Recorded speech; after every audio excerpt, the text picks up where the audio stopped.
ஹே guys, அஸ்ஸலாமு அலைக்கும். Welcome to our channel. என்னுடைய சேனலை நீங்கள் ஃபர்ஸ்ட் டைம் பார்க்குறீங்கன்னா மறக்காமல் சப்ஸ்கிரைப் பண்ணிவிடுங்க. சப்ஸ்கிரைப் பண்ணாமல் நிறைய பேர் பார்க்குறீங்க, ப்ளீஸ் கொஞ்சம் சப்ஸ்கிரைப் பண்ணிவிடுங்க. வாங்க வீடியோக்குள்ளே போகலாம். இன்றைக்கி ரொம்பவுமே பரபரப்பான நாள்.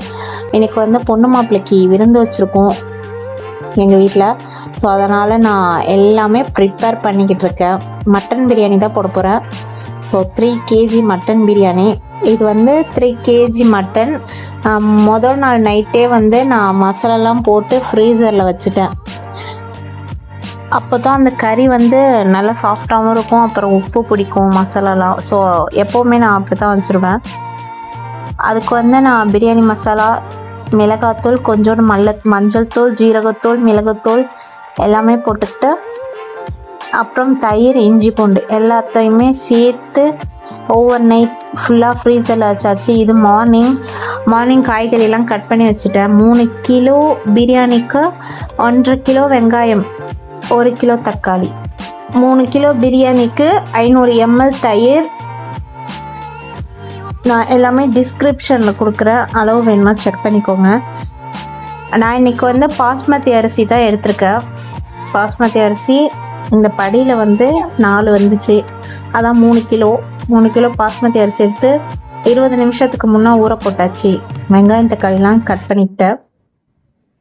என் ஹஸ்பண்ட் பிரியாணி ஆர்டர் பண்ணிக்க தான் சொன்னாங்க. இல்லை, நான் சமைக்கிறேன்னு சொல்லி நானே தான் சமைச்சேன். ஸோ அல்ஹம்துலில்லாஹ் ஏதோ என்னால் முடிஞ்ச அளவு பார்த்து தான் செஞ்சேன். பாஸ்மதி அரிசியும் எனக்கு ஃபர்ஸ்ட் டைம் தான். நான் இதுக்கு முன்னே சமைச்சதில்லை, அதுவும் இவ்வளோ குவான்டிட்டி சமைச்சதில்லை. ஸோ எல்லாமே ஆசையாக பார்த்து செஞ்சேன். என் நாத்தனார் ஃபேமிலிக்கு தான் விருந்து. ஸோ எல்லாரையும் கூப்பிட்ருந்தேன். ரொம்பவுமே ஹாப்பியாக இருந்துச்சு. அன்னைக்கு வேலை பார்த்த அலுப்பே தெரில. என் மச்சி கூட இருந்தாங்க.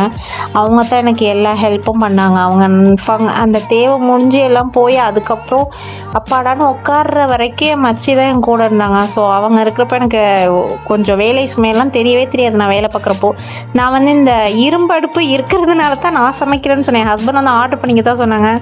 இல்லை, நானே சமைக்கிறேன், மச்சிலாம் இருக்காங்க அப்படின்னு சொல்லி தான் ஆரம்பித்தேன். அது வேலை கஷ்டம் தெரியாமலே அன்றேன்னா சூப்பராக போச்சு. நமக்கு சொல்லவே வேணாம். கெஸ்ட்டுனாவே கொஞ்சம் பார்த்து செய்வேன். அதுவும் இல்லாமல் பொண்ணு மாப்பிள்ளணுன்னா இன்னும் பார்த்து ஃபர்ஸ்ட் டைமா. ஸோ ரொம்பவுமே நல்லபடியாக சமைச்சாச்சு. எல்லோரும் வந்துட்டாங்க வீட்டுக்கு. மச்சான் ஒய்ஃபும் கூடயே தான் இருந்தாங்க, அவங்களும் ஹெல்ப் பண்ணாங்க. ஸோ 2 பேரும் 3 பேரும் சேர்ந்து சூப்பராக அருமையாக சமைச்சு ரெடி பண்ணிட்டோம். எல்லோரும் கெஸ்ட்டும் வந்துட்டாங்க. இன்றைக்கி என்ன ரெடி பண்ணியிருக்கேன்னா, சிக்கன் ஃப்ரை, தயிர் பச்சடி, முட்டை, அப்புறம் தக்காளி பச்சடி, அப்புறம் ஃபிர்னி கஞ்சி, தால்ச்சா என் மாமியா போட்டாங்க. ஸோ மச்சான் ஒய்ஃபும் ஹெல்ப் பண்ணாங்க. 3 பேரும் சேர்ந்து தான் சமைச்சோம். ஸோ அல்ஹம்துலில்லாஹ் நல்லபடியாக சமைச்சு முடிச்சாச்சு. சமைச்சு பரிமாறுற வேலையெல்லாம் என் நாத்தனார் தான். நான் அப்படியே ஷூட் பண்ணிகிட்ருக்கேன். மாமனார், மருமகன், மகன், அண்ணன் எல்லோரும் இந்த கேங்கில் இருக்காங்க. ஸோ அல்ஹம்துலில்லாஹ் ரொம்பவுமே சந்தோஷம். அல்ஹம்துலில்லாஹ் பொண்ணு மாப்பிள்ளை எல்லோரும் மச்சீஸ் எல்லோரும் ஊருக்கு போயிட்டாங்க. ஸோ நானும் என் மச்சியும் எல்லாத்தையும் க்ளீன் பண்ணி ஒதுங்க வச்சுட்டு அழகாக டீ குடிச்சிட்டு 2 நாள் சூப்பராகவே போச்சு. வேலையெல்லாம் பார்த்தது என்னமோ நாங்கள் தானா. என் பிள்ளை ரொம்ப டயர்டாகி படுத்துருச்சு. ஸோ மச்சான்லாம் போனதுக்கப்புறம் அப்படியே சோகமாயிடும். என் சின்ன பொண்ணு அதுக்கு மேலே. யாராவது வந்துட்டா அண்ணன், அக்கா, தங்கச்சி யார் பார்த்தாலும் பிடிச்சிக்கும். யாரும் போகக்கூடாது, வந்தாக்கா அழுவ ஆரம்பிச்சிருவாங்க.